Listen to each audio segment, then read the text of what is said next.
ඔන්න ඉතින් අද වෙනත් විදිහේ ආන්සර් එකකට තමයි ඇවිල්ලා තියෙන්නේ. මේක තමයි cloud එකෙන් ගන්න ෆොටෝ දාන්නේ. මේක මෙයාලා දෙවෙනි පාරට තමයි කරන්නේ. ඉතින් ඊයේ පාරට වැඩි ලොකු ෆොටෝ එකක් දෙනවා කියලා කියලා තියෙනවා. අපි අසුරට ගිහිල්ලා බලමු මේ වැඩේ කොහොමද වෙන්නේ කියලා.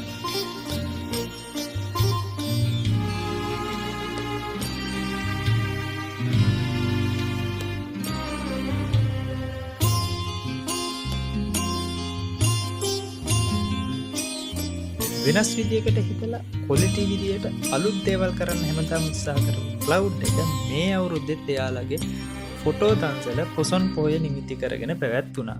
ඉතින් ගිය පාරට සාපේක්ෂව මේ පාර විශේෂත්වය වෙන්නේ එයාලගේ ෆොටෝ එකේ size එක ලොකු කරලා තියෙනවා. 8 10 වගේ ලොකු ෆොටෝ එකක් තමයි මෙයාලා මේ පාර දන්සලට දාලා දුන්නේ. ඉතින් මං මේ ගැන කියනවට වඩා දන්සලට ආපු කට්ටියකම අදහස් එක්ක අපි එදා දවස කොහොමද මෙයාලා මේ දන්සල කරේ කියලා බලමු.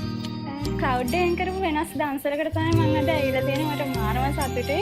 මට ඇත්තටම අද දන්සලකින් හම්බුනේ ෆොටෝ එකක්. වෙනත හම්බ වෙන්නේ සාමාන්‍යයෙන් කැම් ගේම් වගේනේ.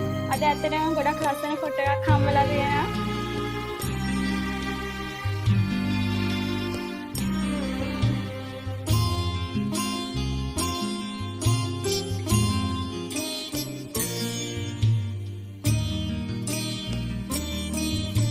ෆොටෝ ප්‍රින්ට් කරන දැන් ගොඩක් තියුණාට ඇත්තටම මේ වගේ ලස්සන වැඩක් කරේ cloud එකෙන් විතරයි. ඇත්තටම සුපිරි quality ෆොටෝ එකක් මට හම්බුණා. ඉතින් thank you cloud එකට.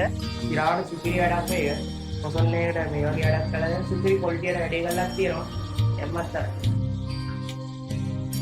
මේ පාර ඊයේ පාටත් වඩා quality එකට ප්‍රමාණයෙන් ලොකු size එකට අපිට ෆොටෝ එක print කරලා දුන්නා. මේක විශේෂ වෙන්නේ මේක lifetime අපිට තියාගන්න පුළුවන්. ඒ කියන්නේ ජීවිත කාලෙම ලස්සන memory එකක් විදියට අපිට තියාගන්න පුළුවන්.